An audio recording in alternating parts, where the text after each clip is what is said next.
रात गहरी होने के बाद ससुर जी ने मेरा दरवाज़ा खटखटाया और मुझसे कहा, बहू, मैं बाथरूम में गिर गया था और मेरी कमर दर्द हो रही है। अगर तुम थोड़ी मालिश कर देती तो शायद मुझे थोड़ा आराम मिल जाता। फिर मैंने अपने ससुर को बिस्तर पर लिटा दिया। इसके बाद जो हुआ उसकी आप कल्पना भी नहीं कर सकते, क्योंकि इसके बाद मेरी जिंदगी पूरी तरह से बिखर गई थी। नमस्ते दोस्तों, आप सभी का स्वागत है मेरी कहानी में। शादी के 5 महीने बाद ही मेरा पति अचानक एक दुर्घटना में गुजर गया। मेरे पिताजी ने बड़ी मुश्किल से मेरी शादी करवाई थी, लेकिन 5 महीने के भीतर ही मैं फिर से अपने मायके के दरवाजे पर आ गई थी। मेरे मायके में मेरी माँ नहीं थी, इसलिए मुझे बहुत डर लगता था। अगर पिताजी कुछ कहेंगे तो मैं किसके आंचल में अपना मुंह छुपाऊंगी? फिर अचानक एक दिन मेरे ससुर हमारे घर आए और उन्होंने मेरे पिता से कहा कि वह मुझे फिर से अपने घर ले जाना चाहते हैं। मेरी सौतेली माँ ने तुरंत ही हाँ कह दिया, लेकिन मेरे पिताजी ने कहा, अब आपका बेटा नहीं रहा तो आप मेरी बेटी को क्यों ले जाना चाहते हैं? इस पर मेरी सौतेली माँ ने पिताजी से बहस करना शुरू कर दी और कहा, इसमें इतना सोचने की क्या बात है? वह कह रहे हैं कि उसे ले जाना चाहते हैं तो उन्हें ले जाने दो। उनके घर की बहू है। दामाद जी की मौत हो गई तो क्या हुआ? वह अपने ससुराल जा सकती है। माँ की इस झगड़े के बाद पिताजी ने बिना कुछ पूछे कहा, अगर मेरी बेटी वहाँ खुश रहेगी तो एक पिता होने के नाते मुझे खुशी होगी। आप उसे ले जाइए। फिर मेरे ससुर ने मुझसे कहा, चलो कपड़े वगैरह लेकर आओ। मैंने अपनी सौतेली माँ के सभी अत्याचार सहते हुए अपने ससुर के घर जाने का फैसला किया। वहां पहुंचने के बाद मैं अपने कमरे में कपड़े बदल रही थी। तभी मेरे ससुर आए और बोले, बहू, एक कप चाय बना लाओ। मैंने जल्दी से रसोई में जाकर चाय बना ली। चाय पीते हुए उन्होंने कहा, तुम्हें पता है, इस घर में मैं बिल्कुल अकेला हूँ। मेरा बेटा इकलौता संतान था और तुम्हारी सास भी गुजर गई है, इसलिए मैं तुम्हें यहाँ लेकर आया हूँ ताकि मुझे लगे मैं यहाँ अकेला नहीं हूँ। मैंने कहा, पिताजी, आप बिल्कुल चिंता मत करें, मैं तो आपकी बेटी की तरह हूँ, हमेशा आपके साथ रहूंगी। फिर मेरे ससुर बोले, मुझे पता है कि तुम मेरे साथ रहोगी, क्योंकि तुम्हारी सौतेली माँ तुम्हें मायके में कभी शांति से रहने नहीं देगी। दोस्तों, इस तरह कुछ दिन बीत गए और 6 महीने बाद एक रात मैं अपने कमरे में सो रही थी। तभी दरवाजे पर दस्तक हुई। मुझे समझ में आ गया कि ये मेरे ससुर ही होंगे, क्योंकि इस घर में मेरे और पिताजी के अलावा कोई नहीं था। और रात के 2 बजे कौन दरवाज़ा खटखटाने आएगा? मैंने सोचा कि शायद पिताजी को कुछ चाहिए होगा, इसलिए मैंने दरवाज़ा खोला। दरवाज़ा खोलते ही मेरे ससुर ने मुझे पकड़ लिया और बोले, बहू, मैं बाथरूम में गिर गया था, मुझे बहुत दर्द हो रहा है। अगर तुम थोड़ी मालिश कर दो तो मुझे थोड़ा आराम मिल सकता है। फिर मैंने अपने पिताजी को बिस्तर पर लिटा दिया, लेकिन मैं उनके कमरे से तेल लाना भूल गई। अब मुझे लगता है कि मेरा पति कम उम्र में ही मुझसे शादी कर बैठा और फिर इसी कम उम्र में इस दुनिया से चला भी गया। ये सब सोचते हुए मैं अपने ससुर की मालिश कर रही थी और देख रही थी कि वह मुझे अजीब तरीके से घूर रहे थे, जिससे मुझे और डर लग रहा था। तभी मैंने बोला, ससुर जी, क्या हुआ? आपको किस जगह पर ज्यादा चोट लगी है? क्या डॉक्टर को बुलाऊं? इस पर ससुर जी ने कहा, नहीं बहू, तुम बस मालिश कर दो, मुझे इससे ही आराम मिल रहा है। उनकी अजीब बातें सुनकर मुझे और असहज महसूस होने लगा। फिर मैंने कहा, ससुर जी, आप यहीं लेट जाएं। कमर में दर्द लेकर आप अपने कमरे तक कैसे जाएंगे? मैं आपके कमरे में जाकर सो जाती हूँ। दोस्तों, उस रात जब मैं उनके पास बैठी थी तो अचानक मेरी आंखें बंद होने लगी। मुझे समझ में आ रहा था कि ससुर जी की आंखों में एक अलग सा भाव था। मैंने सोचा, क्या ये सच में हो रहा है या ये सिर्फ मेरी कल्पना? इस पल ने मेरे मन में एक नया डर पैदा किया, जो मुझे सोचने पर मजबूर कर रहा था। दोस्तों, मेरी बात सुनकर मेरे ससुर बोले, बहू, इस हालत में तुम मुझे अकेला छोड़कर चली जाओगी? अगर रात में मुझे बाथरूम जाना पड़े तो मैं अकेले कैसे जाऊंगा? इससे बेहतर है कि तुम यहीं सो जाओ। कुछ समय बाद मेरे ससुर उठकर मेरे पास आए और बोले, बहू, मैं तुमसे कुछ कहना चाहता हूँ। अगर तुम मेरी बात मान जाओ तो ही मैं कहूँगा। उनकी इस बात से मेरा दिल बेचैन हो गया। मैं चिंतित होकर बोली, ससुर जी, आप कहिए, क्या बात है? मेरे ससुर थोड़ा हंसकर बोले, आज की रात मैं तुम्हारे साथ बिताना चाहता हूँ, क्योंकि अकेले अकेले अब अच्छा नहीं लगता। मेरे बेटे के मरने के बाद मैंने सोचा कि फिर से शादी करूंगा, लेकिन फिर सोचा कि तुम्हारी सौतेली माँ तुम्हें उस घर में कभी भी शांति से नहीं रहने देगी। इसीलिए मैंने तुम्हें इस घर में फिर से लाया हूँ। उनकी इस बात से मुझे बहुत असहज महसूस हुआ, लेकिन उनकी बात का विरोध करने की हिम्मत नहीं हुई। मैं अपने कमरे के सोफे पर लेट गई। मुझे नींद नहीं आ रही थी। बहुत डर भी लग रहा था। ससुर जी ने कहा, बहू, लगता है मैंने तुमसे कुछ गलत नहीं कहा। मैं चाहता हूं कि तुम मुझसे शादी कर लो, ताकि कोई कुछ ना कह सके। दोस्तों, मैं अपनी ससुर जी की बात सुनकर हक्का-बक्का होकर बोली, ससुर जी, आप ये क्या कह रहे हैं? आप मेरे ससुर हैं, और ससुर से मैं कैसे हो सकती हूँ? मेरे ससुर बोले, देखो, बहू, मैं मानता हूँ कि कभी तुम मेरी बहू थी, लेकिन तुम्हारे पति को मरे हुए अब 6 महीने हो चुके हैं। हमारे बीच ऐसा कोई रिश्ता नहीं है। मैं अकेला हूँ, तुम भी अकेली हो। हम एक दूसरे का साथ दे सकते हैं। दोस्तों, उनकी इस बात को सुनकर मेरा मन विचलित हो गया। मैं कुछ कह नहीं पाई।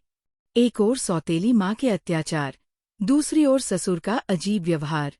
रात बीत गई, और अगले दिन सुबह मैं अपने ससुर की बातों के बारे में बहुत सोचती रही। अपनी स्थिति का विश्लेषण किया, लेकिन ससुर का प्रस्ताव मुझे असंभव लग रहा था। एक नई सुबह आई, और मेरे मन में उथल-पुथल चल रही थी। क्या मैं सच में इस रिश्ते को स्वीकार कर सकती हूँ? क्या ये सही होगा? मैं जानती थी कि इस स्थिति का असर मेरे जीवन पर लंबे समय तक रहेगा, लेकिन वास्तविकता मुझे कुछ निर्णय लेने पर मजबूर कर रही थी।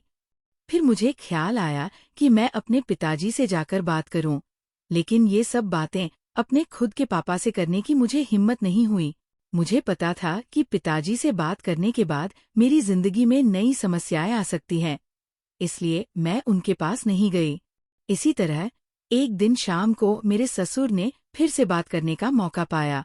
उन्होंने कहा, बहू, मैंने तुमसे कुछ गलत नहीं चाहा, बस चाहता हूं कि तुम मेरे जीवन में खुशी लाओ। मैं अकेला नहीं रह सकता, तुम्हारे साथ ही मेरी जिंदगी पूरी होती है। दोबारा ससुर जी से ये बातें सुनकर मैं अंदर से कांपने लगी और कुछ बोल नहीं पाई। थोड़ी देर बाद ससुर जी खुद ही बाहर चले गए। इसी तरह ससुराल में कुछ महीने बिताने के बाद मेरे ससुर और मेरे बीच एक अजीब सा संबंध बनता चला गया। पति की मौत के बाद मैंने सोचा था कि मैं अब इस दुनिया में बिल्कुल अकेली हो गई हूँ, लेकिन मेरे ससुर ने जो भावनाएं जाहिर की थीं, उन्होंने मेरे जीवन को एक नई दिशा में मोड़ दिया। उनके शब्दों ने मुझे भीतर तक झकझोर कर रख दिया था। जब भी मैं सोने जाती, उनकी बातें मुझे परेशान करने लगती थी। वह कहते थे कि मेरे साथ रहने से उन्हें अपने अकेलेपन का एहसास नहीं होता, और वह चाहते थे कि हम दोनों एक नई जिंदगी की शुरुआत करें। उस रात की बातचीत के बाद मैंने खुद को बहुत असमंजस में पाया। मन में कई सवाल उठ रहे थे। क्या ये सही है? क्या यह समाज के नियमों के खिलाफ नहीं जाएगा? लेकिन कहीं ना कहीं मेरे दिल में ये भी था कि शायद मेरे ससुर सच में अकेलेपन से जूझ रहे हैं। मैंने बहुत सोच विचार के बाद उनसे बात करने का फैसला किया। एक रात जब घर और पड़ोस के सभी लोग सो चुके थे, तो मैं ससुर के कमरे का दरवाजा खटखटाने चली गई। उन्होंने दरवाजा खोला और मुझे देखकर थोड़े हैरान हुए। मैं अंदर गई और बोली, ससुर जी, मैं आपसे कुछ महत्वपूर्ण बात करना चाहती हूँ। उन्होंने मुझे बैठने का इशारा किया और गंभीरता से पूछा, क्या हुआ, बहू? इतनी रात हो गई, क्यों आए हो? मैंने थोड़ी हिम्मत जुटाई और बोली, ससुर जी, मैंने आपके प्रस्ताव के बारे में बहुत सोचा है। मैं समझती हूँ कि आप अकेलेपन से जूझ रहे हैं और एक साथी की जरूरत महसूस कर रहे हैं, लेकिन इस रिश्ते के लिए एक शर्त है। हमारे बीच हमेशा सम्मान और प्यार का रिश्ता रहेगा। आप मुझे बेटी की तरह सम्मान देंगे और मैं आपको पिता की तरह आदर दूंगी। उन्होंने मेरी बात को ध्यान से सुना और थोड़ी देर बाद कहा, मैं तुम्हारी शर्त मानता हूँ और तुम्हारे सम्मान को हमेशा बनाए रखूंगा। उनकी ये बात सुनकर मेरे दिल का बोझ थोड़ा हल्का हो गया और मैंने उन्हें अपनी सहमति दे दी। कुछ दिनों बाद हमने एक छोटे से समारोह में शादी कर ली। ये शादी समाज की नज़र में असामान्य थी, लेकिन हमने अपनी स्थिति को स्वीकार कर लिया था। शादी के बाद मेरे लिए दिन बेहद चुनौतीपूर्ण रहे। गांव में लोग बातें बनाने लगे, रिश्तेदारों ने हमसे दूरी बनानी शुरू कर दी, लेकिन हमने इन सब की परवाह किए बिना अपने जीवन को आगे बढ़ाने का फैसला किया। धीरे धीरे हमारे रिश्ते में प्यार और समझ बढ़ने लगी। ससुराल में पहले जहां मैं खुद को असहज महसूस करती थी, अब वहां एक नई ऊर्जा और सुख का एहसास होने लगा था। मैंने ये महसूस किया कि कभी-कभी सामाजिक बंधनों को तोड़कर जीवन में नई दिशा मिल सकती है। हमारा ये रिश्ता अब केवल एक समझौता नहीं, बल्कि सच्चे प्यार और सम्मान की नींव पर टिका हुआ था। अब वही घर मुझे अपना लगने लगा था। ससुर ने मेरे लिए हर संभव प्रयास किया ताकि मैं खुश रह सकूं। उन्होंने मेरी हर छोटी बड़ी जरूरत का ध्यान रखा और हर ख्वाहिश पूरी की। वह दिन में मेरे लिए कुछ खास करने की कोशिश करते थे। कभी मेरे पसंदीदा खाने की चीजें लाते, तो कभी मेरे लिए नई साड़ियां खरीदते। धीरे धीरे मैं भी उनके प्रति एक अलग तरह का आदर महसूस करने लगी थी। हम दोनों ने मिलकर एक नई जिंदगी की शुरुआत की। ससुर अब मेरे जीवन का एक अभिन्न हिस्सा बन चुके थे। हमारे बीच का रिश्ता अब सिर्फ ससुर और बहू का नहीं रहा, बल्कि दो दिलों का एक मजबूत बंधन बन गया था। वह मुझे हर उस समय सहारा देते थे जब मुझे उनकी सबसे ज्यादा जरूरत होती थी। उन्होंने मुझे फिर से हंसना सिखाया और जीवन को नए नजरिए से देखना सिखाया। शादी के कुछ महीने बाद मैंने महसूस किया कि हमारे बीच का ये नया रिश्ता मुझे एक नई दिशा दे रहा है। हमने मिलकर कई मुश्किलों का सामना किया और हर बार एक दूसरे का साथ दिया। ससुर के साथ इस नए रिश्ते ने मुझे जीवन के कई नए पहलू दिखाए। उन्होंने मुझे ये एहसास दिलाया कि जीवन में अगर साथी सही हो, तो कोई भी मुश्किल इतनी बड़ी नहीं होती कि उसे पार न किया जा सके। दोस्तों, समाज की नज़रों में हमने बहुत कुछ सहा, लेकिन अपने फैसले पर कभी पछतावा नहीं किया। हमारे रिश्ते में धीरे धीरे एक नए तरह का प्यार और सम्मान उभरने लगा। उनके साथ बिताए हर पल ने मुझे कुछ नया सिखाया। मुझे एहसास हुआ कि कभी-कभी जीवन हमें ऐसे मोड़ पर ले आता है जहां हमें अपने फैसलों पर पुनर्विचार करना पड़ता है। आज मैं अपने ससुर के साथ एक नई जिंदगी जी रही हूं। हमारे बीच का प्यार और सम्मान पहले से भी अधिक मजबूत हो गया है। वह मेरे जीवन के सबसे महत्वपूर्ण व्यक्ति बन चुके हैं। उनके साथ बिताए हर पल ने मुझे ये सिखाया है कि सच्चा संबंध केवल सामाजिक परिभाषा से नहीं, बल्कि दिलों के मेल से बनता है।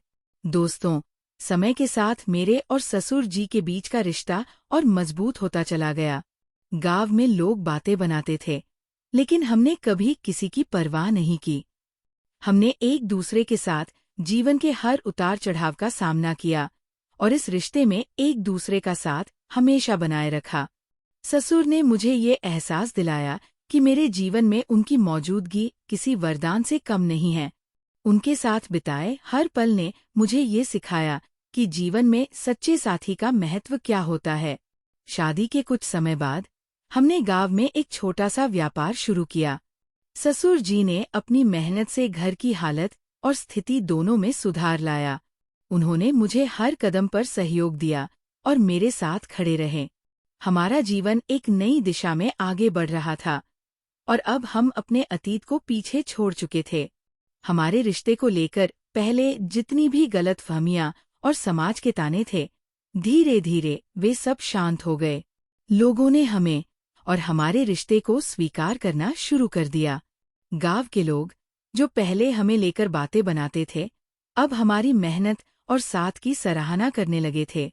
समय बीतता गया और अब मेरे जीवन में किसी चीज की कमी का एहसास नहीं था। मेरे ससुर ने परिवार का रूप ले लिया था। उनकी देखभाल और प्यार ने मेरे जीवन में जो खालीपन था, उसे भर दिया। अब हमारा जीवन एक सामान्य और खुशहाल धर्रे पर चलने लगा था। एक दिन ससुर ने मुझे कहा, बहू, हमने मिलकर इस जीवन को संवार लिया है। अब मुझे ये डर नहीं कि मैं अकेला रह जाऊंगा। तुम्हारे साथ ने मुझे एक नई जिंदगी दी है और मैं इसके लिए हमेशा तुम्हारा आभारी रहूंगा। मैंने उनकी ओर देखा और मुस्कुराते हुए कहा, पिताजी, ये आपका हक था। आपने मुझे हर मुश्किल में समय सहारा दिया और मुझे नई जिंदगी जीने की प्रेरणा दी। अब हम दोनों ने मिलकर एक नया जीवन बना लिया है और यही हमारे लिए सबसे बड़ी जीत है। इस तरह हमारी कहानी ने एक सुखद मोड़ ले लिया। जहाँ शुरुआत में सब कुछ मुश्किल और असमंजस से भरा हुआ था, वहीं अब हमारा रिश्ता एक गहरे प्यार और सम्मान पर आधारित था। हमने अपने रिश्ते को एक मजबूत और स्थिर आधार पर खड़ा किया और जीवन के हर पल को साथ जीने का संकल्प लिया। तो दोस्तों, ये थी आज की हमारी छोटी सी कहानी। कैसी लगी, कमेंट में ज़रूर बताएं। और अगर आप चैनल में पहली बार आए हैं तो चैनल को सब्सक्राइब करें ताकि आगे ऐसे ही रोमांचक कहानियां सुनने का मौका मिले। फिर मिलते हैं एक नई कहानी में। धन्यवाद।